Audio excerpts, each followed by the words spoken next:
Du Trizac. S'il y en a un dont la sagesse n'est pas encore arrivée avec le temps, c'est bien lui. Toujours aussi mordant que les premiers temps. Benoît Dutrizac.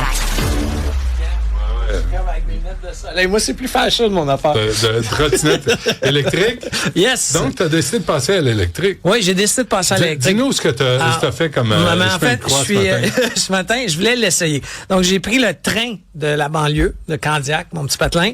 Je suis allé jusqu'à Lucien-Lallier. J'ai pris le métro jusqu'à Mont-Royal. Mont-Royal est piétonne, donc j'ai pris ma trottinette. Okay. En fait, la trottinette de mes enfants. Et je suis venu jusqu'à la station. Le problème, c'est que ça a pris 1h10. Et ça t'a coûté combien? 19$ parce qu'il faut que je revienne. Quand même. 19,50 $. Pas aller-retour. Aller-retour. Ça, c'est le prix d'un stationnement pour donc, une journée. $20 aller-retour. 20 $, le démarche avec ta trottinette dans le métro, puis tout. Mais bon, j'ai ri, ça m'a fait rire, mais tu comprends qu'à 1h10, je trouve bien de venir avec mon camion. Et les transports en commun. Ouais. Mais c'est ça. C'est pour ça que les gens disent, on veut bien. Mais, tu sais, puis avant, de Candiac à Place Bonaventure, ouais. Moi, je prenais l'autobus à Candiac. Oui, c'est ça, mais c'est fini, ça. Puis j'allais à Place Bonaventure quand je travaillais chez les Prix Nobel. Puis écoute, le pont Champlain était en construction. Je passais à côté dans un gros autobus avec Wi-Fi. Ça, je me rappelle, les gens m'en parlaient. C'était fantastique. Pendant un an, j'ai fait ça, puis après, ils m'ont crissé dehors. Non, mais là, je vais toutes les essayer. Honnêtement, là, je vais essayer de prendre l'autobus à Panama, à Brossard. Je vais essayer le REM. Non, mais de Candiac à Panama, au Mail-Champlain, en autobus, je sais pas si ça existe. Non, ça existe plus. Ça, je me suis fait dire que ça n'existe plus. Du terminus? Oui, à cause du REM. C'est ce que je me suis fait. Je l'ai pas vérifié encore. Es-tu correct? Il y a de la poussière quelque part. C'est parce qu'on fait lever de l'air. Non, c'est ta robe, Isabelle, que t'as sorti de tes vieilles boîtes de déménagement. Bon, tiens-là un jour. Oui, de mes expériences. 20$, 1h10. Hein? 1h10, c'est le prix d'un stationnement pour une journée. Non, mais c'est ça.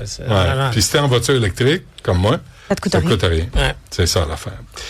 Monsieur Carney demande au CRTC de reculer à quel sujet? Pour la taxe pour les grands producteurs américains, là, les Netflix de ce monde, Amazon Prime, toute la question vidéo. Donc, le CRTC était sur leur point de leur mettre une taxe de 15%. Parce que ils nous prennent des abonnés aux chaînes privées et publiques. La publicité, etc. Sauf que là, Carney sort d'une rencontre hier de négociation de l'entente avec les États-Unis et vient s'immiscer dans un organisme, pour ton information, qui est indépendant. Là. C'est comme la Banque centrale. Là. Mais il dit au CRTC, ne faites pas le 15% tout de suite. Mais tu sais, ils ont déjà enlevé... Parce que j'ai d'investissements dans mon portefeuille. Je veux pas baisser la valeur de mes actions. Un espoir. Pour qui ils travaillent, Marc Carney? Mais tu sais, ils ont déjà, quand il a été élu, enlevé la taxe qui était supposée de rentrer sur les GAFAM. 7,2 milliards sur 5 ans. Alors, à un moment donné, les sources de revenus, tu sais, on n'arrête pas d'en parler, c'est la même chose au gouvernement du Québec. Les sources de revenus d'un gouvernement sont limitées, sauf de taxer le contribuable. Alors, quand t'as... Ça, là-dessus, il n'y a pas de gêne. Non, mais il n'y a pas de gêne. Mais il faut que ça arrête. Les multinationales américaines qui viennent parasiter. Faut que ça arrête. Faut que ça arrête. Je comprends pas. Mais on l'aime, Marc Carney. À Terrebonne, on l'a aimé, on a voté encore le Parti libéral. Toi, t'es libéral, tu sais.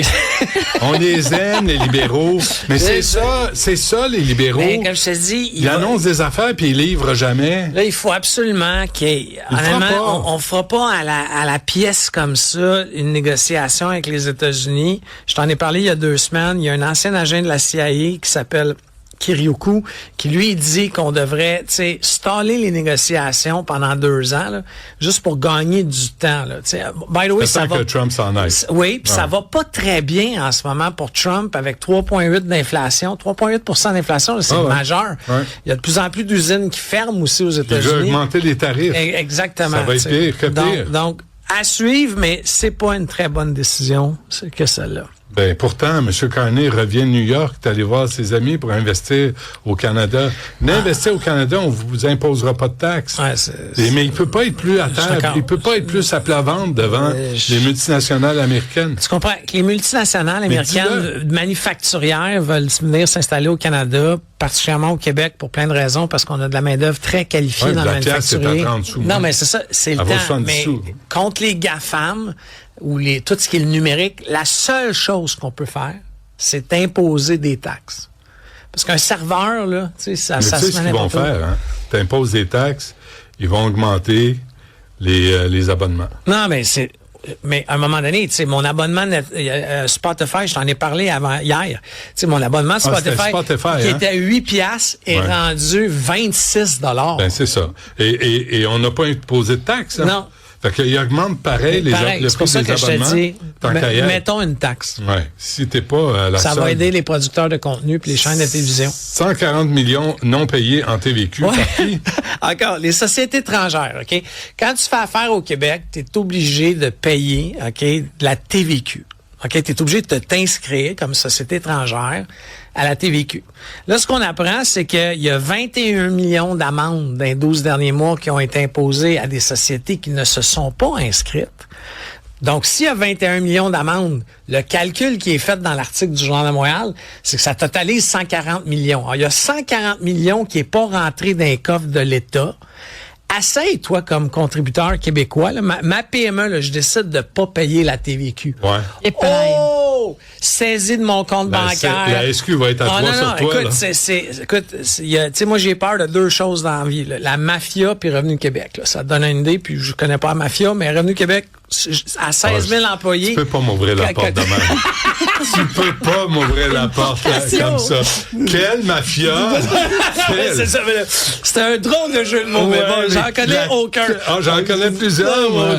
Autant dans le crime organisé qu'en politique. Mais je fais juste à 16 000 fonctionnaires chez Revenu Québec, quand ils décident de se mettre sur un contribuable ou une entreprise québécoise, à 140 millions, j'espère qu'il y a un département là, que sa job, c'est de bloquer les transferts. Parce que c'est ça qu'ils vont nous... Tu sais, une société québécoise, là, ils bloquent tes transferts de fonds. Ils saisissent ton compte de banque. Puis la preuve, elle est chez toi.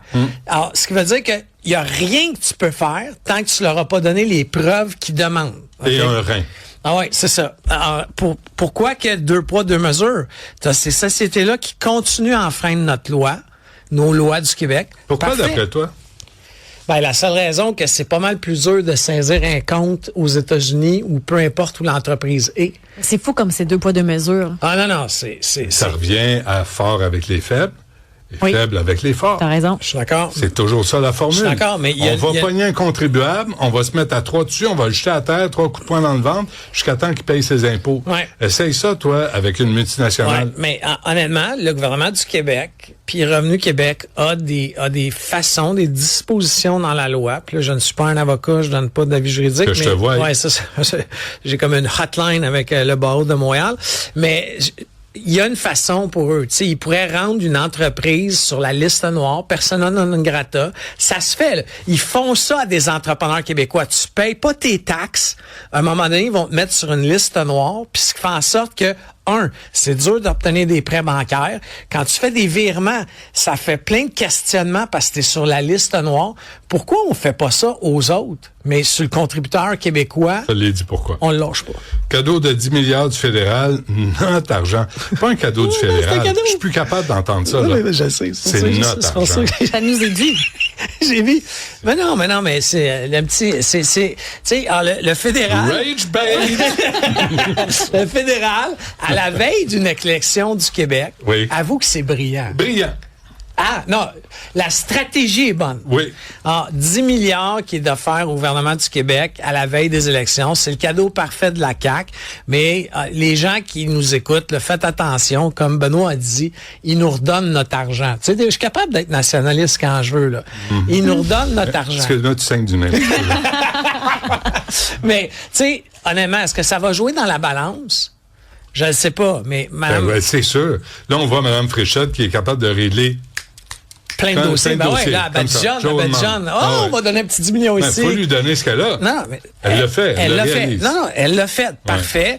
Sauf que là, ça va être de voir ce qui se passe avec toute la question après ça des élections. Il y a Paul Saint-Pierre Plamondon qui dit qu'il est espionné par le service de renseignement canadien. C'est sûr. C'est sûr, ils l'ont fait à travers les années. Arrêtez avec votre angélisme. La GRC espionne aussi l'indépendance des Albertains. Petite anecdote, quand mon père est arrivé au gouvernement au retour de Robert Bourassa. Oui, qu'on salue. Là. Ouais, ils ont trouvé des micros dans le bureau de Robert Bourassa. Ben oui. Ils ont trouvé des micros dans le bureau qui est devenu celui de mon père dans le sens du chef de cabinet. Et ils ont trouvé des micros. Je sais pas si tu sais cette histoire-là, mais moi, j'ai habité dans l'appartement de René Lévesque. Parce que quand M. Lévesque est parti, c'était un appartement qui appartenait au gouvernement, puis ils l'ont comme donné à mon père comme chef de cabinet, 91 bis d'Auteuil, dans le Vieux-Montréal, le Vieux-Québec, ouais. Et ils ont trouvé des micros chez nous. C'est vrai. Dans l'appartement de mon père. On est incapable de savoir si les micros étaient actifs ou pas. C'est la Sûreté du Québec qui était venue faire ce qu'ils appellent un sweep. Moi, ça m'avait impressionné, le petit cul, de 9 ans. Ouais. Puis ils viennent, puis tu sais, ils passent des affaires sur les murs. C'est fou, là. Ouais. Mais ils en ont trouvé. Bon, mais refais ta nouvelle sur Paul Saint-Pierre Plamondon. D'après moi, il est écouté. Merci, ça gramouille. Effectivement. Merci. Non, je sais. Je te fais ça bien. Il est écouté. Si toi tu le dis. On revient après la pause. Après on est écouté. Oui, merci Phil. Oui, vas-y. Ben oui. Ah, Isabelle? Ben oui. Ah, tu t'en vas? Ben oui. Mais non, reste donc pour Éric Duhem. T'es bien bête, tu t'en vas? Ben, non, tu veux partir? Pas. Merci Isabelle. On se reparle demain. À demain. Merci.